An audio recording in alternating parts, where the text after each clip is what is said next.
ایک مرتبہ توریت کا ایک عالم حضرت علی علیہ السلام کے پاس آیا۔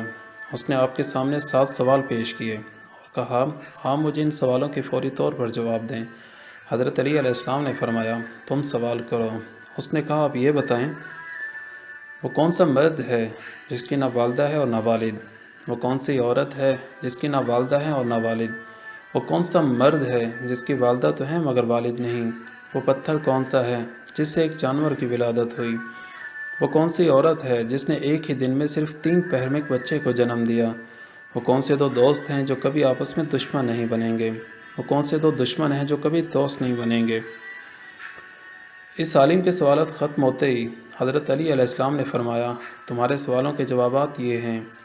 وہ مرد جس کی نہ والدہ ہے اور نہ والد، وہ حضرت آدم علیہ السلام ہیں۔ وہ عورت جس کی نہ والدہ ہے اور نہ والد، حضرت بی بی حوا ہیں۔ وہ مرد جس کی والدہ تو ہے مگر والد نہیں، حضرت عیسیٰ علیہ السلام ہیں۔ جس پتھر کے بارے میں تم نے پوچھا ہے، وہ پتھر ہے جس سے حضرت صالح علیہ السلام کی اٹھنی کی پیدائش ہوئی۔ وہ عورت جس نے ایک ہی دن میں 3 پہر میں ایک بچے کو جنم دیا، وہ حضرت بی بی مریم ہیں، جن کو ایک پیر میں حمل ٹھہرا، دوسرے پیر میں درد ہوا اور تیسرے پیر میں حضرت عیسیٰ علیہ السلام کی پیدائش ہوئی۔ وہ دوست جو کبھی آپس میں دشمن نہیں بنیں گے، وہ روح اور جسم ہیں، اور وہ دشمن جو آپس میں کبھی دوست نہیں بنیں گے، وہ موت اور زندگی ہیں۔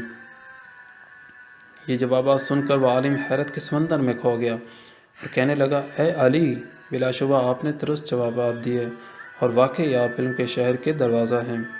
پیارے دوستو، اگر آپ کو یہ ویڈیو پسند ہے تو اس کو ضرور لائک اور شیئر کیجیے۔ شکریہ۔